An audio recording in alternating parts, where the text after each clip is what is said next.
Welcome back, everybody, to another episode of the Flagrant Talk Sports Podcast. It's me, Isaiah, here with my favorite co-host, Mr. Moses Firmino. What's going on, everybody? And we have got for y'all some mid-season NBA awards. I can't believe we're already crossing the halfway point. Yep. Getting closer and closer to the trade deadline.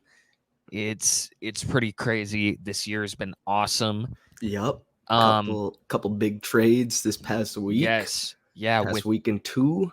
Yeah.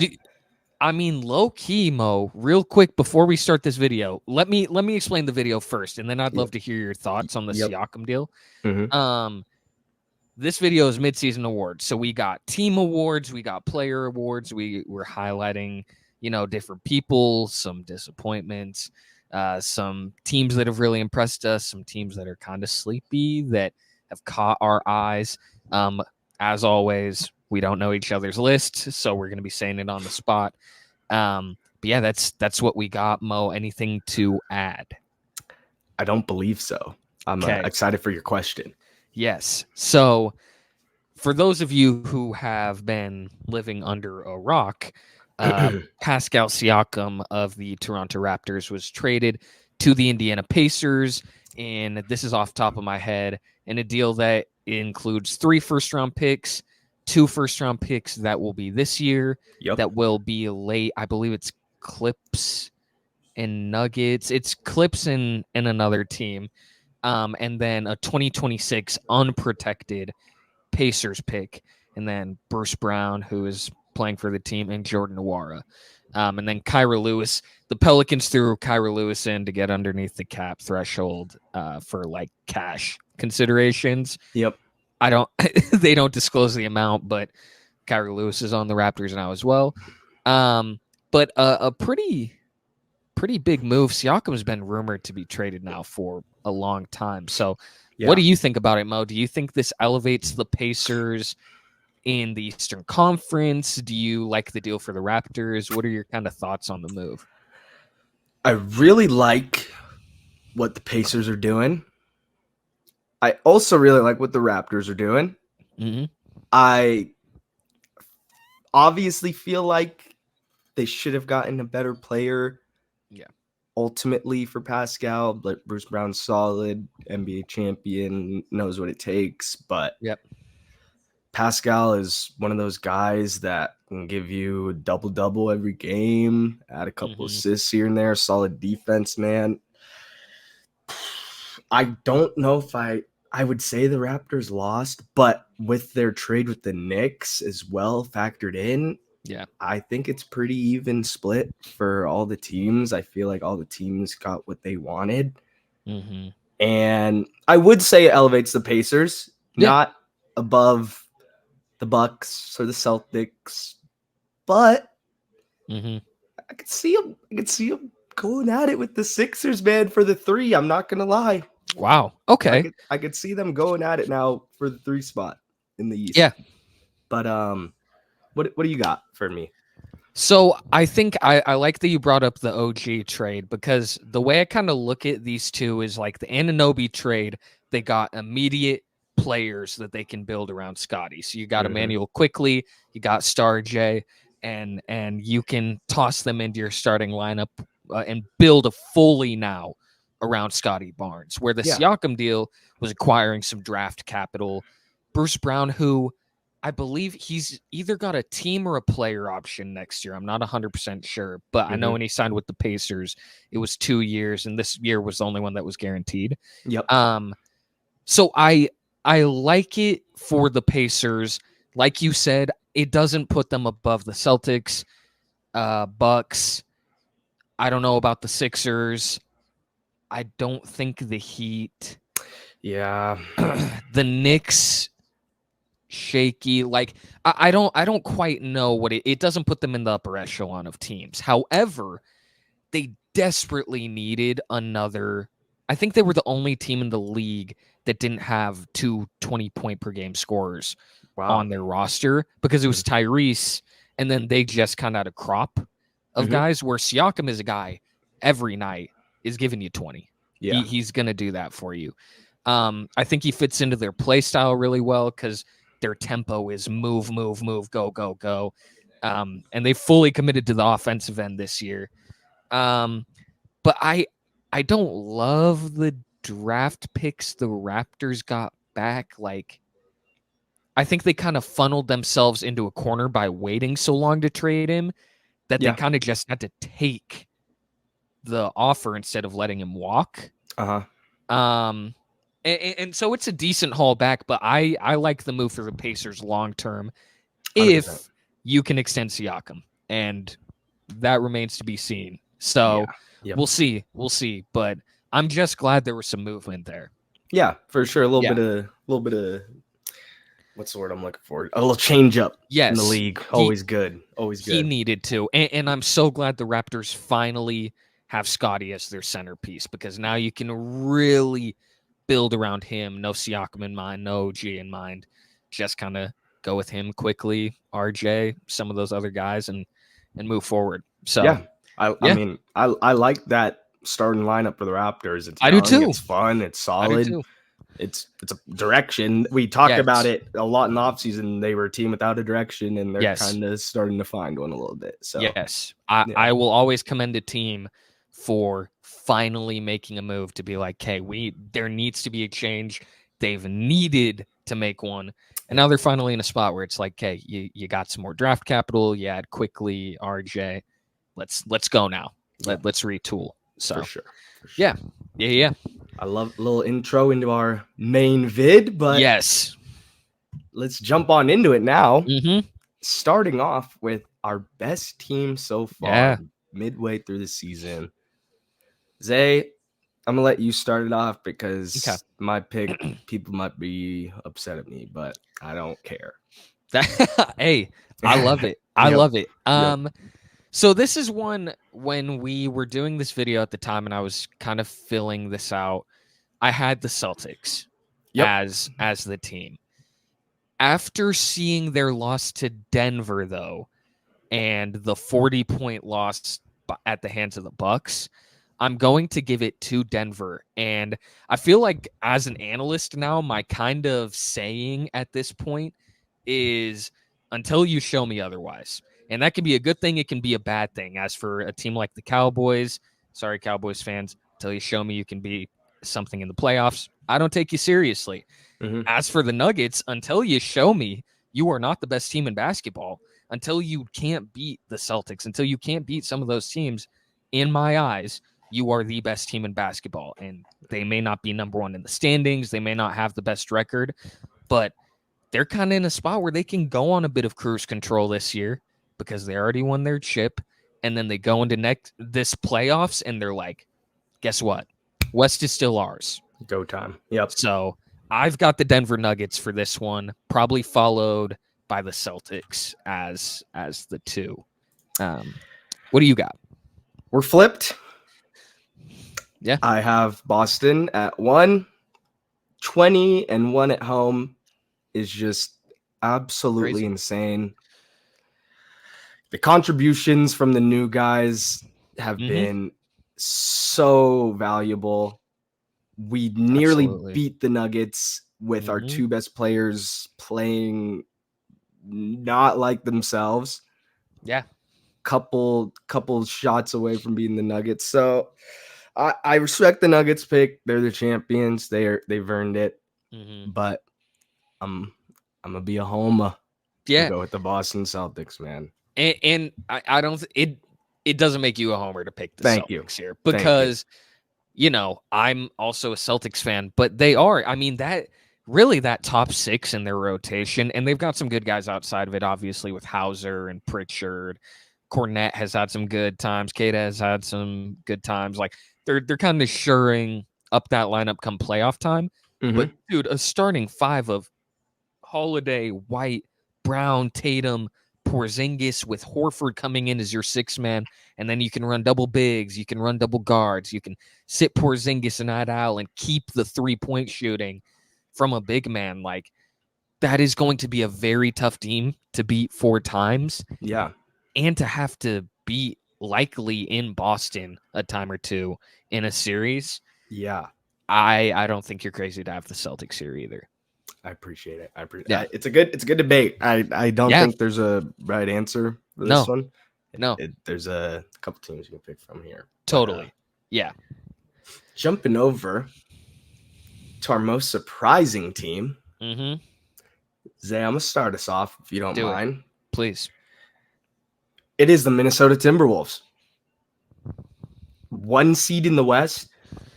I believe I didn't have them making the playoffs in our predictions video. So, and I wasn't hating. I said Timberwolves are a good team.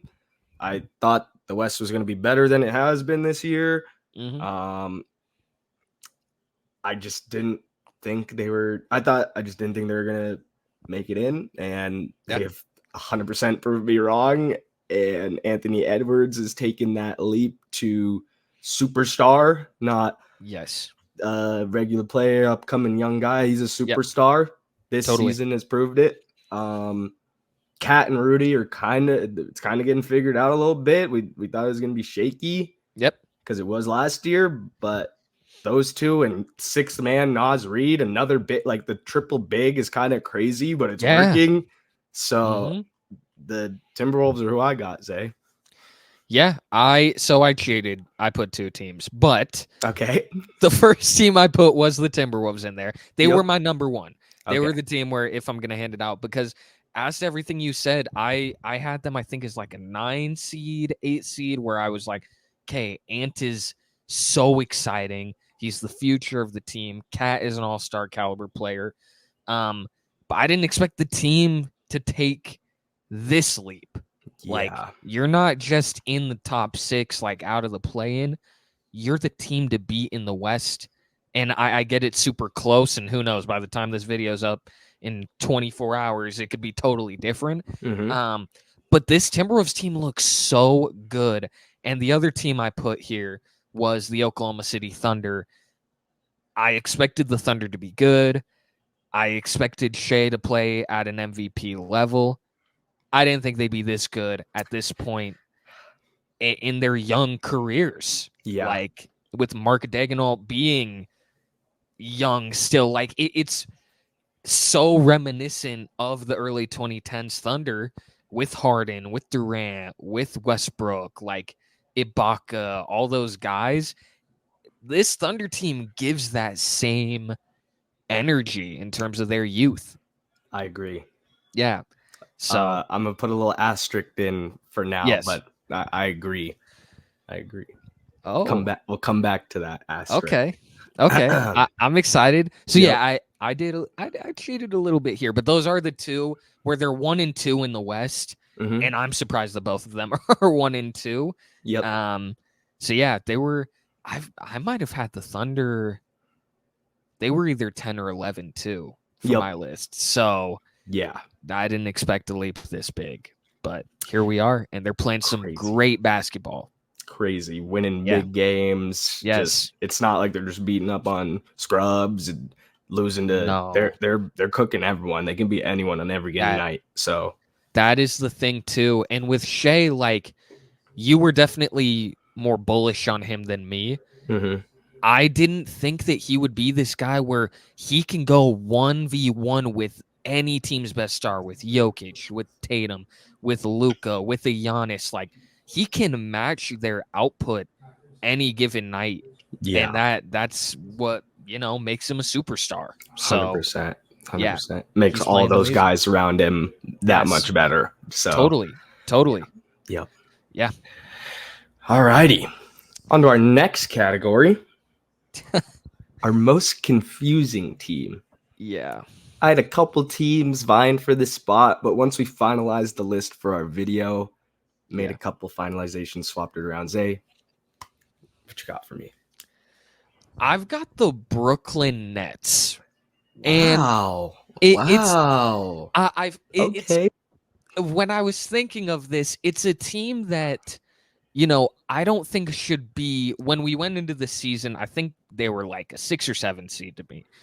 But I thought they'd at least be okay. Like, at this point, Mikal Bridges has proven he can't be a number 1. And that doesn't mean he can't be a very good player. This isn't meant to disrespect him. but he can't be a number one on a contender. Yep.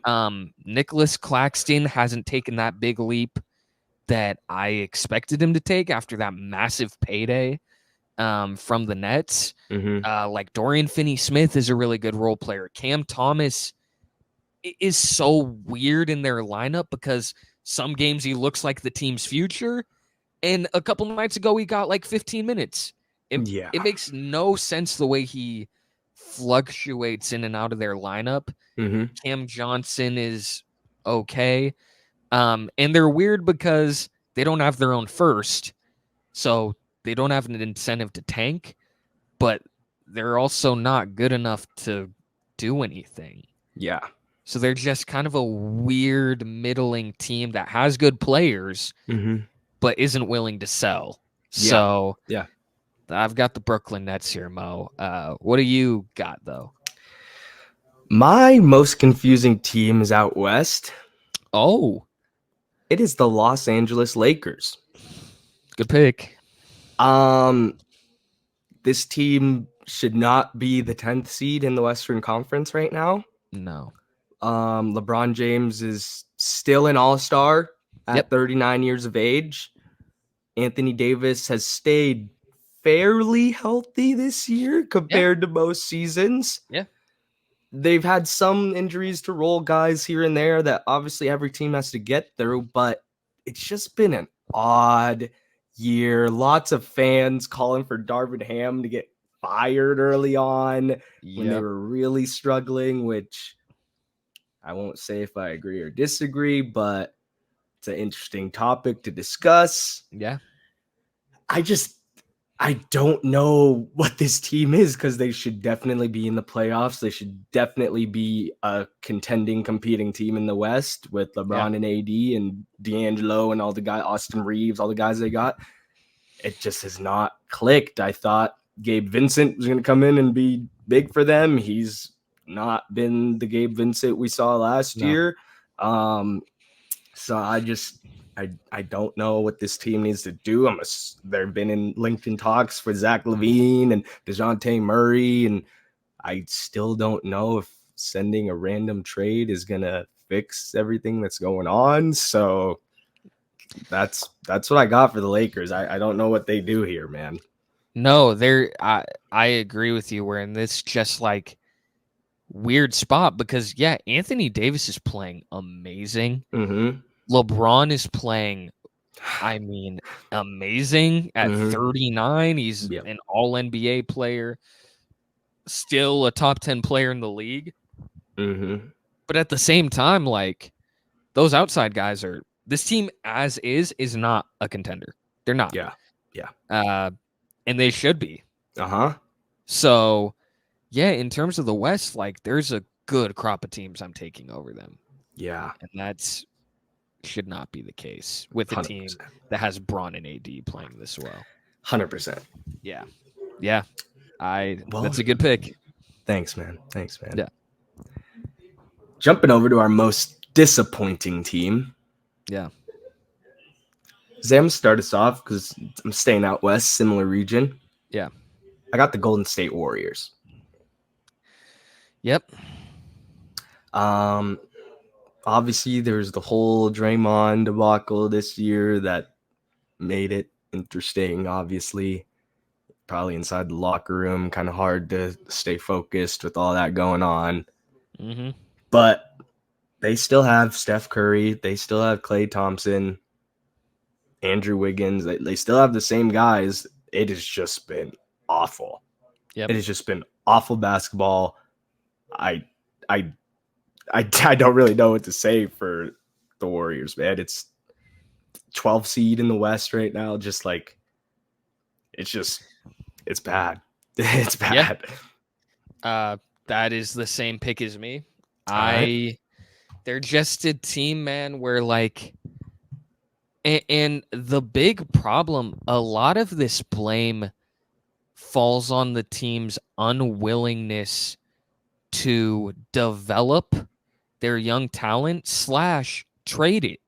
Yeah. Like your window is arguably your team as is with the team as is. If they don't make a move, their window is closed. They cannot win a title with this team this year. Mm-hmm. Wiggins is like, I Dude. can't believe how bad he is. Yeah. I don't know what happened. Like 2 years ago on that finals team, he was like a key, arguably the second best player on that team. Yeah. Like that important. And now he's untradeable. Mm-hmm. Like no team wants him. Yeah. And you have Clay regressing, and he's had some games where he's like looked like vintage Clay. Curry's still playing like Curry. Draymond is self-explanatory. But yeah, this team as is can't get it done. Mm-hmm. And if they don't package Kuminga and Moody and some draft capital to go get a star, I don't know what they're doing. Yeah. I really have no clue. Because, it's just going to be more the same if they don't really make a move. Yeah. So. Yeah, this team can't win a chip as it stands. 100%. Yeah. I'm glad we agreed there. Yeah. But jumping over to our dark horse contender. Mm-hmm. Before we get into some individual awards, Yeah. What do you got? So this was a dark horse team, and I don't quite know if they are anymore. They might just be a normal contender, but it's the Los Angeles Clippers. Yeah. I think there is a real argument that they are the second or third best team in basketball right now. They're on a different level. They're amazing. And you and I and everyone else has said the same thing. If this team can stay healthy, if Kawhi and PG can stay on the court together, if Harden can come in and help gel, if Westbrook can make that impact off the bench, and all of those things have happened. It took a little while. It took a second, but now you look at this team and it's like, dude, if this is the team come playoff time, I'm shook a little bit. It's going to be tough to beat that team 4 times in a series. Yeah. Like, Paul George and Kawhi are playing the kind of basketball that we've been waiting for. It's so fun to watch when they're clicking, dude. It's just, it's a different level. Just having stars be able to click like that. Yes. Oh my, it's just so fun to watch. And I think the reason I put them as a dark horse is because, you know, when people name their contenders, the Nuggets are going to be talked about. The Celtics are going to be talked about. They'll keep the Bucks in mind. They'll, mention the young team with Oklahoma City. They'll mention the Timberwolves. But the Clippers are legitimately right there. Yeah. Like right in the thick of that mix. So this is a team, if I'm in the West, I don't want to play in the playoffs right now. 100%. 100%. I'm trying to avoid them at all costs. Yes. Yeah. They are playing some amazing basketball right now. I love the take. Yeah. What do you got? My dark horse contender isn't really a dark horse right now because they're a 2 seed, but it's the Oklahoma City Thunder. Yeah. They're young. People, love having playoff experience. Obviously, it's valuable. It's a different game in the playoffs, just like any other sport. Everyone's game elevates that much more. Yeah. So it's good to have a little bit of experience there. But like you said, little hints of 2010 young Thunder squad. Totally. Shea, I'm bringing the asterisk back because it's up next. Shea's looking like MVP. Top 3. J-Dub Williams could be most improved player right now. Yeah. Like they Chet, probably rookie of the year. Just, I love the squad. They got it all. Lou Dort locking down guys on D and providing some threes. Like they're a 2 seed, but I feel like there's a lot of other teams that people pick talking about winning championships. So I'm gonna put them on the map a little bit. I really think they could make it to the finals and go on a little run. So yeah, and their youth is the thing that I think for a lot of people, including me, scares me a tiny bit. Yeah. It's there. However, the proof is in the pudding. These guys can beat anyone. They've beat Boston. They've beat Minnesota a couple nights ago. They can beat Denver. Like, all of those things are true. So, could they win a title with this team? Yes. Like, point blank, yes. they wouldn't be my number one pick. Mm-hmm. But dude, this team, there's something to having a young team that kind of has nothing to lose and is kind of free and like, yeah, we're this good now. Mm-hmm. No one's expecting us to do anything. Why? Yeah. Why? Why not? Yeah. Why not? And it's easier for like the NFL for a team to do that because it's one game. Where in this, winning 4 is like, no, the better team won. Yeah. But they're fully, again, if SGA can play head to head with any team's superstar, there's no reason they can't win against anyone. 100%. So, yeah, 100%. They're legit, man. Mm-hmm. I'm going to take it away real quick. Do it. MVP award. Ladies and gentlemen, it is Shai Gilgeous-Alexander of the Oklahoma City Thunder. He's just, it's a different level of play this year we've never seen before out of anyone. Oh, ever. Wow. Oh, this is the style, the clutch threes when needed. He's not jacking up threes. Check the box scores, like I say every time. Mm-hmm. Check the box scores. He's getting lays. He's getting middies. He's finishing over bigs, just ball faking, turnarounds. It's just, he's cooking everyone, making his teammates better, playing defense too. He's averaging close to 2 steals a game. He's clamping guys up too. He's long. Yeah. Shai's my MVP pick. I mean, that was your preseason pick, man. That was your preseason pick. It's coming to fruition. I see it. So for me, I have SGA at 3rd on my MVP ladder, but he is top 3. He is top 3, and there's a lot of good players in this league. So that speaks volumes. If you're even in that top 5, top 7, top 10, like that says a lot. I have, and it's so funny that we're doing this again. It feels like it's Jokic versus Embiid again this year, just on some like, oh yeah, wasn't it fun hearing this all last year? People argue and debate, and then the playoffs come, and then Jokic wins a title, and people go, "See, I told you, Embiid shouldn't have won," and da da da da da.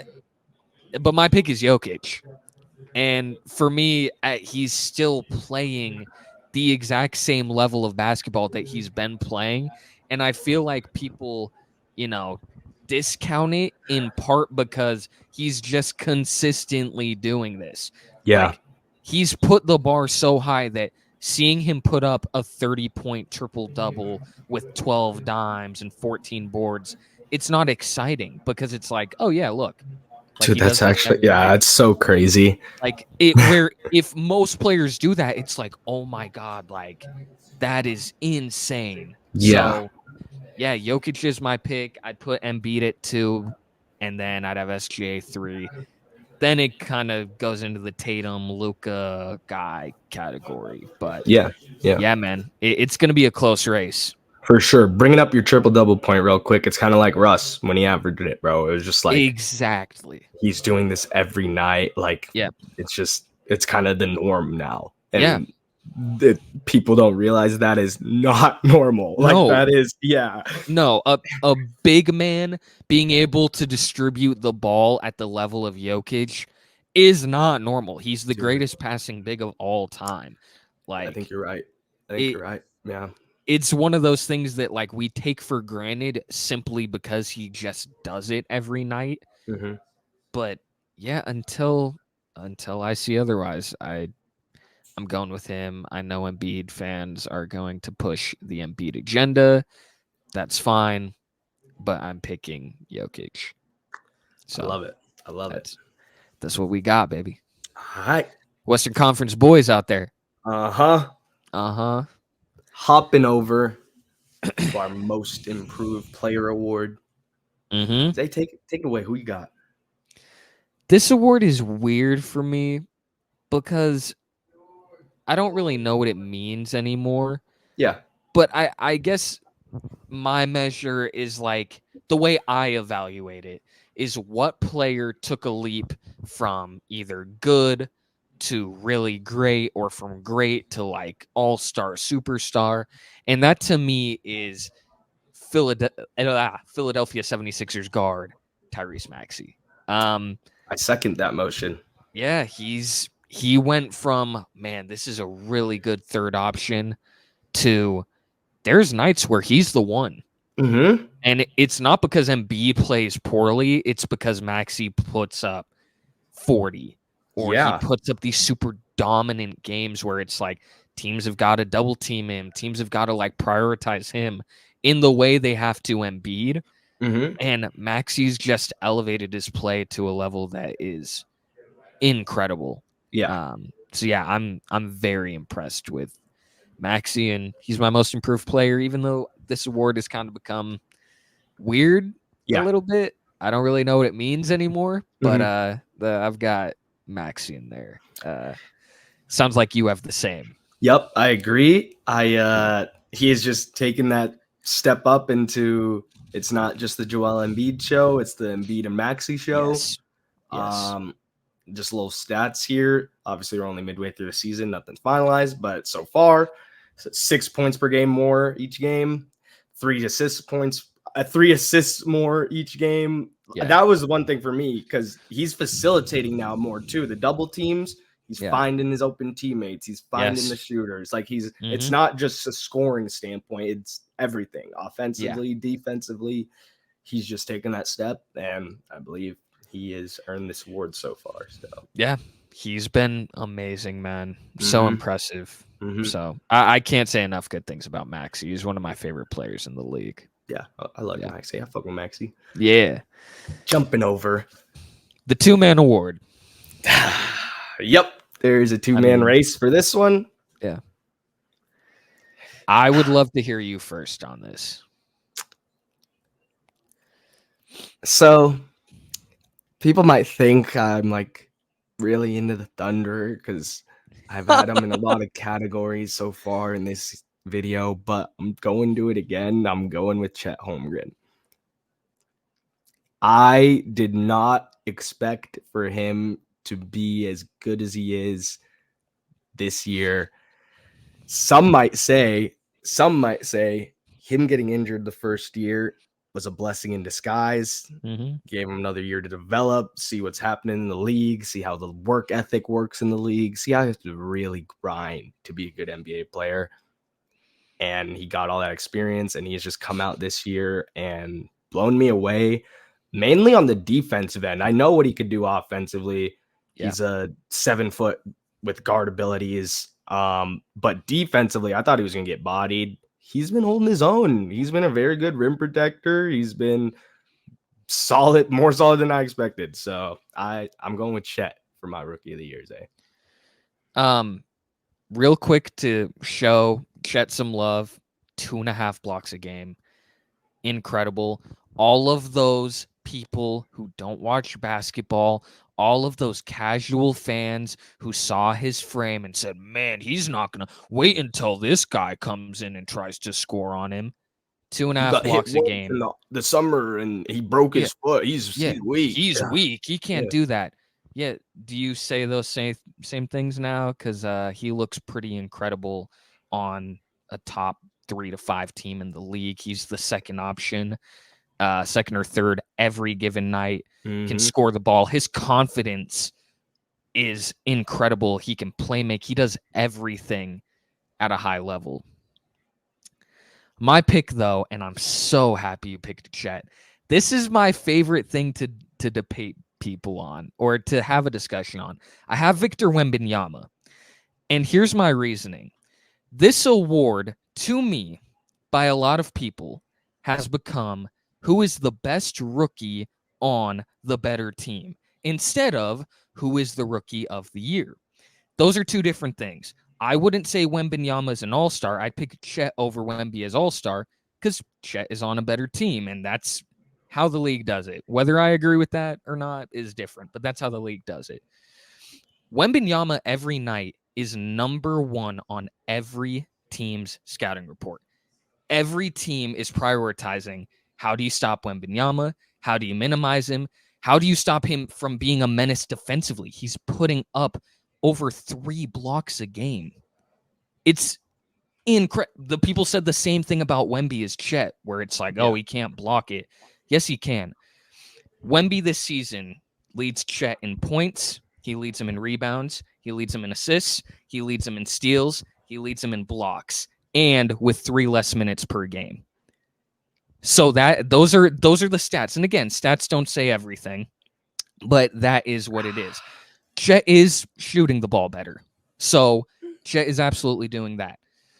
My argument, and I'll just ask you this because this is what I like to do for this debate, is if you were the Oklahoma City Thunder, or scratch that, are the Oklahoma City Thunder a better team with Victor Wembanyama on their team this season or Chet Holmgren?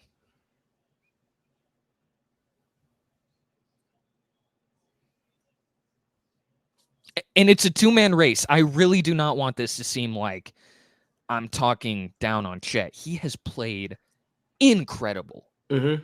Incredible. So let me get that out of the way. But are the Thunder a better team with Wembanyama? No. Or with Chet? No, with Chet. Okay. And here's why. Mm-hmm. Victor, take away from SGA a little bit. I think. That's all I got. My thing is he would have the luxury of teams not being able. Who else on the Spurs are defenses and teams going, hey, no disrespect, we really got to stop Devin Vassell. We really got to stop Keldon Johnson. With the Thunder, we've got to stop Shai Gilgeous-Alexander, who is your MVP pick. Mm-hmm. He's that good this year, and you're not crazy to say that. He's that good. Or Jalen Williams, who is incredible. Oh, and then Isaiah Joe comes in, and he knocks down all the threes, and Cason Wallace is a menace, and Lou Dort is really good. Wemby doesn't have that luxury. He's thrown into the fire of, hey, so you're the number one, and we're building the team around you. Yeah. It's a 2-man race, and if Chet wins it, I will not be mad at all. He has played tremendous, and if he plays in like almost any other year, he's the surefire rookie of the year. Mm-hmm. He just ran into Wembanyama. Yeah, that's my thing. Your question poses a very interesting debate because the more I think about it, the more the team scouting for Victor thing. They're two different spots. And he's still putting up what he's he's putting up and it's crazy because people just expected him to be this, but the fact a rookie is putting up 20 and 10, that is, as a rookie, like, this is his floor. You're telling me this is gonna be in 5 years from now, we're gonna look back and be like, oh, those are rookie numbers. 20 and 10. It's going to be the same with Chet, where it's like, oh, he's putting up 18 and 8. Like, okay, so what's his ceiling here? We talking like 27, 28 a game? Mm-hmm.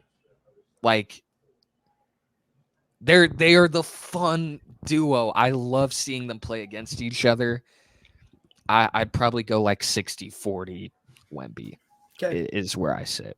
But I love that debate. That's like one of my favorite sports convos. But I've never thought of it that way. So I like it. And there's no wrong answer. They're both great. Like, I will, if someone says Chet, I'm not gonna be like, no, you're wrong.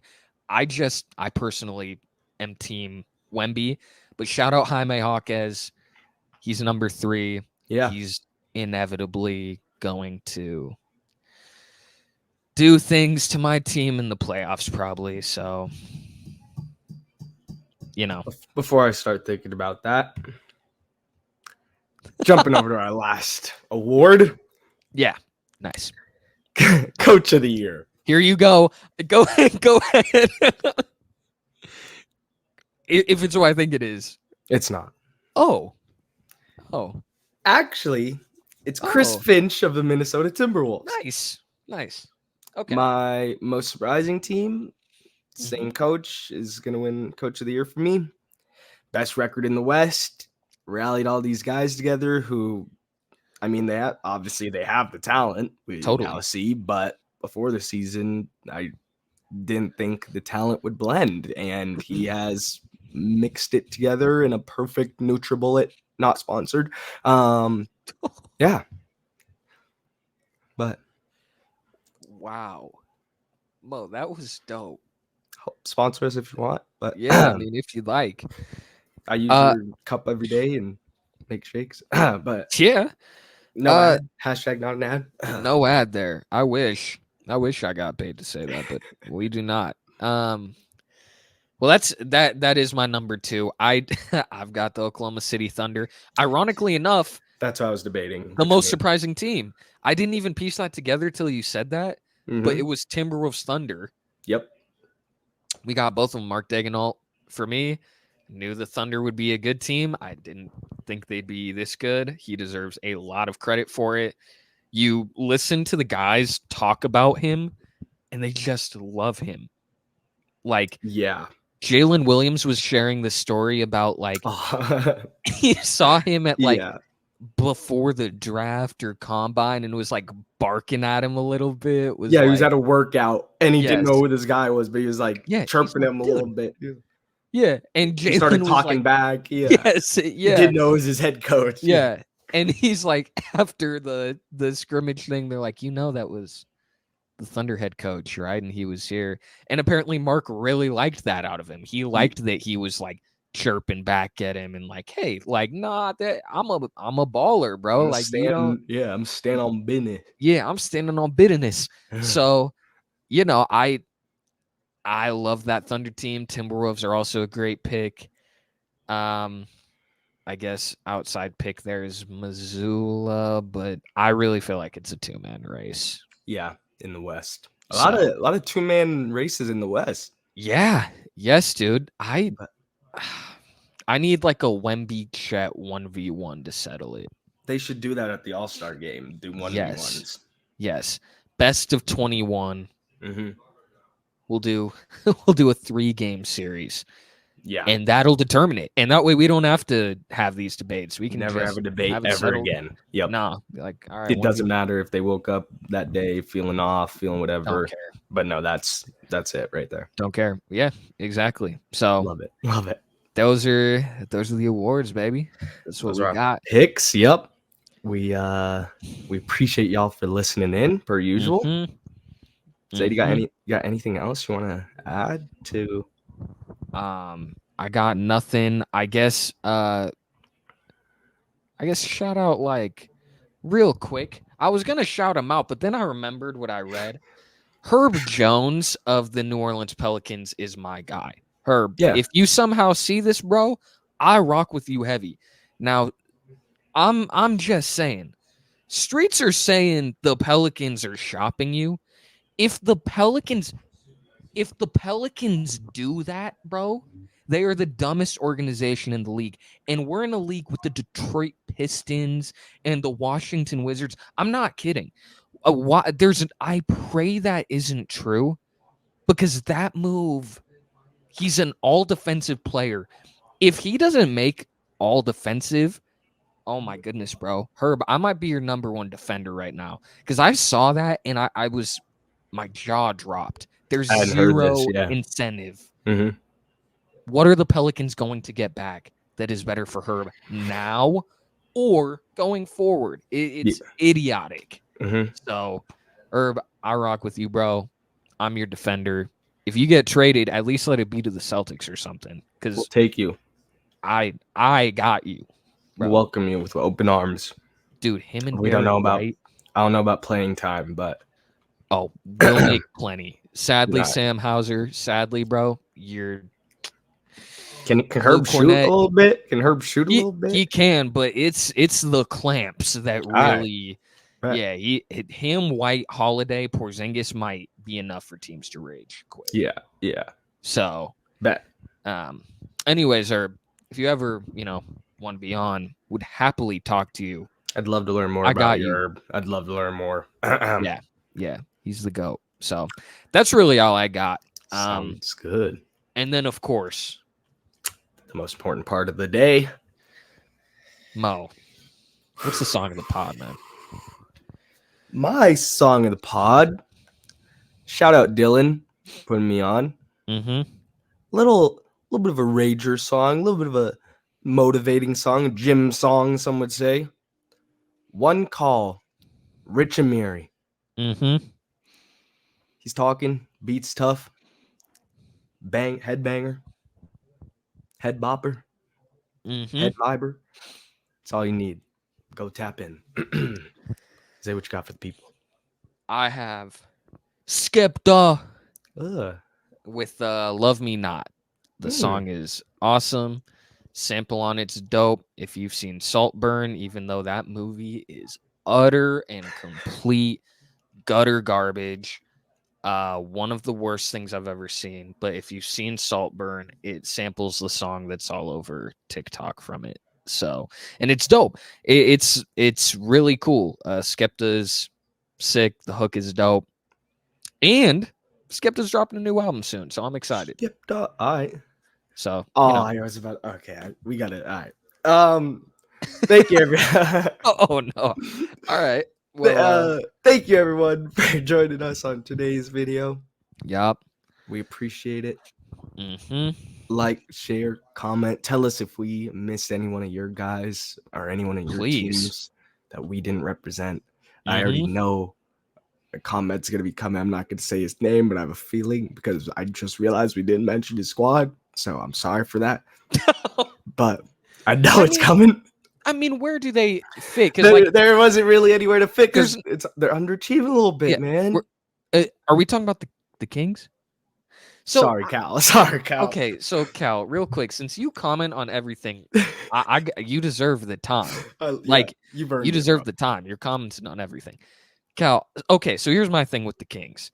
Very, very good. Keegan Murray has developed in a way that I'm glad we didn't have the podcast at the time. I was pretty iffy on them picking him where they did because they picked him over Jaden Ivey. Yeah, and I remember not loving that, even though I liked Keegan. He's been great. Sabonis has been great. Fox has been great. They've done really, really good. I think they are a team that, is going to give some guys a challenge out west. But they're not, good enough to where I feel like I got to include them.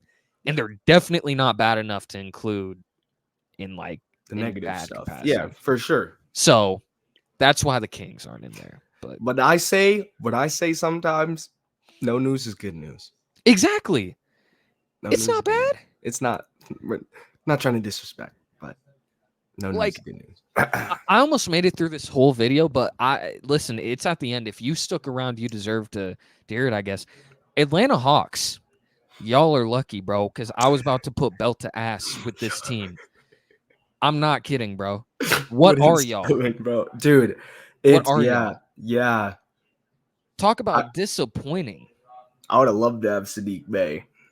I would have loved to have a couple guys. But I'm not gonna lie. I think if you are the Hawks, and we kind of talked about this last night, watching some game recaps, everyone besides Jalen Johnson can be moved, and that includes Trey, and he's had a great year. Yeah, but I'm not saying trade him because he's bad. It might be time to shop that. It might be peaking. Yeah. It's that team has fully let me down. So I figure, hey, since we had this little interlude at the end to close out Hawks, I'm putting belt to ass. Don't think I forgot that I've seen what y'all been doing, and it's not pretty. It's not pretty. So next time they play the Celtics, they're beating us by 20. Since I said probably, but come on, guys. It happens. Yeah, we could be better, Hawks. 100%. Yeah.